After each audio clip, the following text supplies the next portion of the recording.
सीता की अग्नि परीक्षा और गृह त्याग एक विवादित प्रसंग है। सीता ने अग्नि परीक्षा दी थी या नहीं दी थी? क्या रावण सीता की छाया ले गया था और असली सीता का श्रेय राम ने अग्निदेव को क्यों सौंप दिया था? यह सवाल बहुत महत्वपूर्ण है। आइए जानते हैं कि सही बात क्या है। यह कहते हैं कि अयोध्या जाने के बाद माता सीता को समाज की बुराइयों से बचाने के लिए अग्नि परीक्षा देनी पड़ी थी। यह घटना अयोध्या में घटी थी।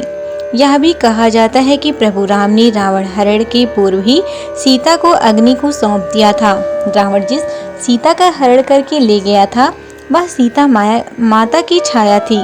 लंका विजय के बाद राम ने अग्नि से अपनी असली सीता मांग ली थी।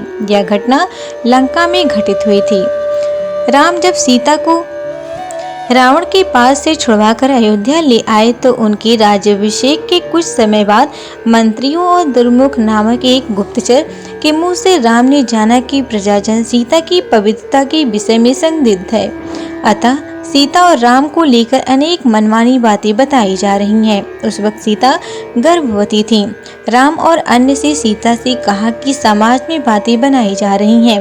सभी कहते हैं कि अग्नि परीक्षा देनी पड़ेगी। माना जाता है कि समाज द्वारा संदेह किए जाने के कारण सीता ने ग्लानि, अपमान और दुख से विचलित होकर चिता तैयार करने की आज्ञा दी।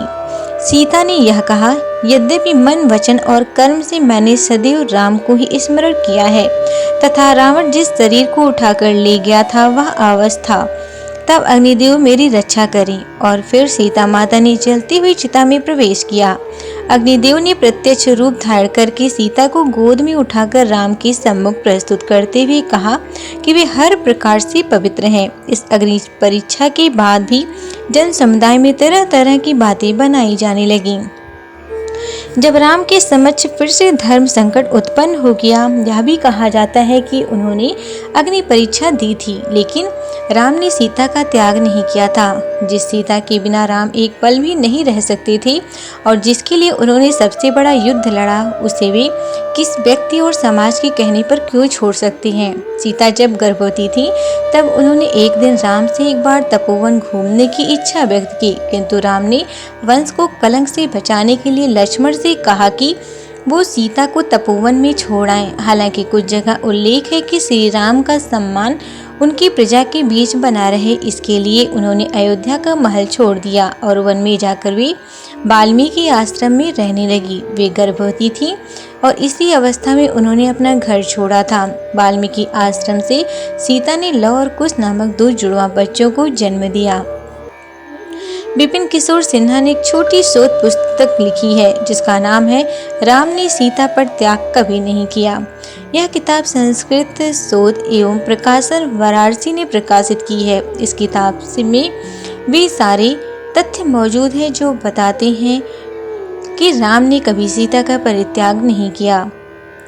जिस सीता के लिए राम एक पल भी नहीं रह सकते और जिसके लिए उन्होंने सबसे बड़ा युद्ध लड़ा, उसे वह किसी व्यक्ति और समाज के कहने पर क्यों छोड़ सकते हैं?